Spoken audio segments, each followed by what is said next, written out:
دو کام کر لو ہر عبادت کے ساتھ. ایک اس عبادت کی توفیق پر اللہ کا شکر اور اپنی تقصیر پر اپنی کوتاہی پر استغفار. اگر یہ کام کرتے رہو گے تو انشاءاللہ رفتہ رفتہ راستہ طے ہوتا جائے گا اور ایک وقت آ جائے گا, ضرور آ جائے گا انشاءاللہ, کہ تم احسان کے مرتبے تک پہنچ جاؤ. ہوتا کیا ہے کہ غفلت کے ساتھ پڑی, غفلت کے ساتھ اٹھ کے چلے گئے. ارے بھائی نماز کے بعد ذرا سا ایک اس نماز کے اوپر نگاہ بازگشت ڈال لو. یعنی اس کا ذرا تصور کرو کہ میں نے یہ 4 رکعتیں پڑھی تو کس طرح پڑھی, اور اس کے اوپر نگاہ بازگشت ڈالتے ہوئے پہلے اللہ جل جلالہ کا شکر ادا کر لو, اور شکر ادا کر لو کہ اللہ آپ کے نے جس طرح بھی توفیق دی, آنے کی توفیق دے دی, اپنے بارگاہ میں حاضری کی توفیق دے دی, اے اللہ میں اس پر شکر ادا کرتا ہوں. اور اے اللہ میں آنے کے بعد آپ کے دربار کا جو حق تھا وہ تو کہاں ادا ہوتا, جو کم سے کم مطالبہ ہونا چاہیے تھا وہ بھی مجھ سے پورا نہ ہو سکا.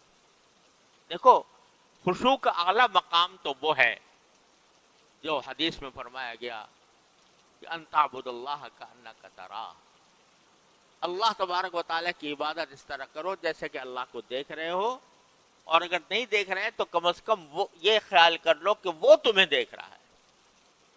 اعلیٰ مقام تو یہ ہے کہ پوری نماز میں اول سے لے کر آخر تک بندہ اللہ تبارک و تعالیٰ کی طرف متوجہ رہے اور یہ سمجھے کہ میں اللہ کو دیکھ رہا ہوں یا اللہ مجھے دیکھ رہا ہے. لیکن ادنا درجہ کیا ہے؟ ادنا درجہ یہ ہے کہ کم از کم جو الفاظ تم زبان سے نکال رہے ہو دھیان ان الفاظ کی طرف. جب الحمدللہ کہا, الحمدللہ رب العالمین کہا, تو دھیان ان الفاظ کی طرف ہو. میں نے یعنی پتا ہو کہ میں الحمدللہ رب العالمین کہہ رہا ہوں, الرحمن الرحیم کہہ رہا ہوں. اور اس میں حدیث میں آتا ہے کہ نبی کریم صلی اللہ علیہ وسلم نے فرمایا کہ جب بندہ الحمدللہ رب العالمین کہتا ہے تو اللہ تبارک و تعالی جواب دیتے ہیں حمیدنی عبدی, میرے بندے نے میری تعریف کی. جب الرحمن الرحیم کہتا ہے تو اللہ تعالیٰ جواب دیتے ہیں کہ اثنا علی عبدی, میرے بندے نے میری ثنا کی. جب مالک یوم الدین کہتا ہے تو کیا فرماتے ہیں مجدنی عبدی, میرے بندے نے میری بزرگی بیان کی. اور جب کہتا ہے ایاک نعبد و ایاک نستعین تو باری تعالیٰ فرماتے ہیں کہ یہ جو وہ کہہ رہا ہے بندہ, یہ میرے اور بندے کے درمیان ہے یہ معاملہ. وہ میری عبادت کرتا ہے, میں اس کی مدد کرتا ہوں. ایاک نعبد و ایاک نستعین. تو آدمی کم از کم اتنا جو ادنا خشوع کا درجہ ہے وہ کیا ہے کہ جو الفاظ زبان سے نکال رہا ہے انسان, ان الفاظ کی طرف دھیان ہو. میں نکال رہا ہوں, یہ نہ ہو کہ بس مشین چل پڑی اور آخر میں جا کے بس سلام پھیر دیا, بلکہ دھیان ان کی طرف ہو, الفاظ کی طرف ہو. یہ ادنا درجہ ہے. اور جہاں ذہن بھٹک جائے, خیالات آنے لگے, پھر دوبارہ انہی الفاظ کی طرف آ جائے. یہ ادنا درجہ ہے خشوع کا. اس کی کوشش تو بندے کو ہمیشہ کرتے ہی رہنا چاہیے, ساری زندگی کرتا رہے. تو یہ کوشش ادنا درجے کا خشوع ہے, یہ بھی حاصل نہیں ہوتا. تو اللہ آپ نے تو کرم فرمایا تھا کہ ہمیں توفیق دی تھی کہ آپ کے دربار میں حاضر ہوئے, لیکن ہم نے اپنی طرف سے جو ہمارے کرنے کا کام تھا وہ ہم سے نہ ہو سکا. تو اللہ ہم اس پر استغفار کرتے ہیں. اسی لیے سنت ہے نبی کریم صلی اللہ علیہ وسلم کی کہ نماز ختم ہونے کے بعد فرماتے کہ استغفر اللہ استغفر اللہ استغفر اللہ 3 بار. استغفر اللہ فرماتے تھے. ابھی تو نماز پڑھی, نماز کوئی گناہ تو کام نہیں ہے نا, استغفار تو گناہ کے کام پر کیا جاتا ہے, لیکن رسول کریم صلی اللہ علیہ وسلم نماز کے بعد استغفر اللہ فرماتے تھے. کیوں؟ کہ اللہ توفیق تو آپ نے عطا فرمائی, لیکن میں آپ کی عبادت کا حق ادا کر نہیں سکا, میرا دل و دماغ ادھر بھٹکتا رہا. تو کیا ہوگا کہ میرے مالک کا کرم ایسا ہے کہ بندہ جب استغفار کرتا ہے, اس کی طرف رجوع کرتا ہے, اپنی عاجزی کا اعتراف کرتا ہے, اپنی بندگی کا اعتراف کرتا ہے, کہتا ہے کہ مجھ سے غلطیاں ہوئیں, مجھ سے کوتاہیاں ہوئیں, میں کسی طرح بھی حق ادا نہ کر سکا, ادنا حق بھی ادا نہ کر سکا, تو میرے مالک کا کرم ایسا ہے کہ جو کوتاہیاں ہوئی ہیں ایک طرف تو اس کو معاف فرما دیتا ہے, اس کو معاف فرما دیتا ہے. میرا بندہ ہے, کمزور ہے, اور اس کے اندر وہ صلاحیت نہیں ہے جو ہونی چاہیے, تو اس واسطے یہ مجھ سے رجوع کر کے اپنی ناتوانی, اپنی کمزوری کا اعتراف کر رہا ہے, اپنی تقصیر کا اعتراف کرتا ہے, تو میں اس کو معاف کر دیتا ہوں. معاف کرنے کے کیا معنی ہوئے کہ جو کوتاہیاں ہوئی تھیں نماز کے اندر, وہ سب ان کے اوپر خط تنسیخ پھیر دیا اللہ تبارک و تعالی. چل تیری نماز بھی قبول کر لی, جیسی کیسی تو نے پڑھی قبول کر لی. جب تو نے ہم سے رجوع کر کے کہہ دیا کہ یا اللہ مجھ سے نماز صحیح طریقے سے پڑھی نہیں گئی, تو چل ہم نے قبول کر لی. استغفر اللہ استغفر اللہ استغفر اللہ. تو عرض کرنے کا منشا یہ ہے کہ اس مایوسی کو دور کرنے کا راستہ کیا ہے, اور اس سمت میں آگے بڑھنے کا راستہ کیا ہے. ایک طرف تو حمد کرے بندہ, شکر ادا کرے, دوسری طرف استغفار کرے. شکر اس کی توفیق پر, استغفار اپنی کوتاہی پر. تو میرا اللہ تبارک و تعالی شکر کے بارے میں وعدہ کیا ہے کہ لئن شکرتم لأزیدنکم, یہ وعدہ ہے کہ نہیں؟ کس کا وعدہ؟ ان اللہ لا یخلف المیعاد. تو جب تم شکر کرو گے تو اور دوں گا, یعنی تم نے اس پر شکر ادا کر لیا کہ میں نے نماز آ کر ادا کی ہے, اے اللہ آپ کی توفیق سے اس پر شکر ادا کر لیا, تو اور توفیق دوں گا, اور توفیق دوں گا. اور یہی وجہ ہے کہ جب بندہ نماز مثلاً پڑھنا شروع کیا, پہلے تو نماز سے بھاگتے تھے بچپن میں, جب اللہ تعالیٰ نے پڑھنے کی توفیق دی, پڑھتا رہا, تو کیا ہو گیا, اب نماز کے بغیر چین نہیں آتا. آتا ہے کسی نمازی کو نماز کا وقت آ جائے اور گزرنے لگے نماز کا وقت, چین آئے گا؟ کسی نمازی کو چین نہیں آئے گا.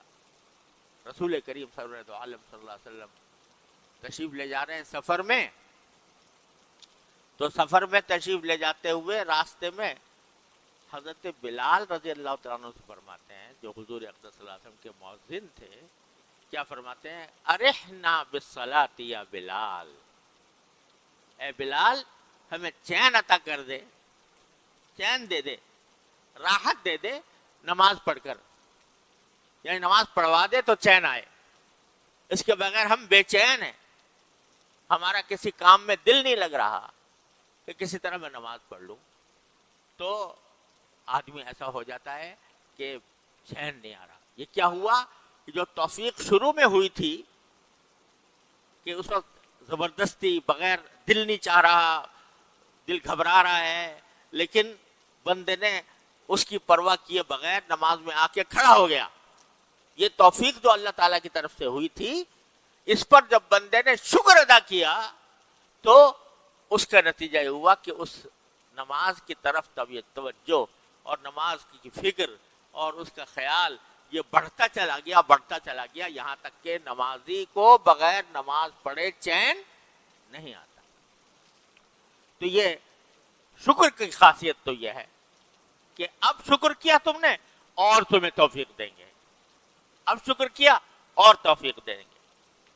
اور استغفار کا خاصہ یہ ہے کہ بندہ کتنے بڑے سے بڑے گناہ لے کر پہنچ جائے اس دربار میں، بڑے سے بڑا گناہ لے کر پہنچ، اور صدق دل سے، نیک نیتی سے، عاجزی سے اور اپنی بیچارگی سے باری تعالیٰ سے کہتے استغفر اللہ ربی من کل ذنب واتوب الیہ، اے اللہ میں معافی مانگتا ہوں، جو کوتاہی ہوئی ہے میں معافی مانگتا ہوں۔ تو یہ استغفار ایسی چیز ہے کہ میرا مولا اس کے اوپر معافی کا اس نے وعدہ کر رکھا ہے، وہاں شکر پر وعدہ یہ کر رکھا ہے کہ اور دوں گا، یہاں استغفار پر یہ وعدہ کر رکھا ہے کہ تمہاری غلطیاں معاف کر دوں گا۔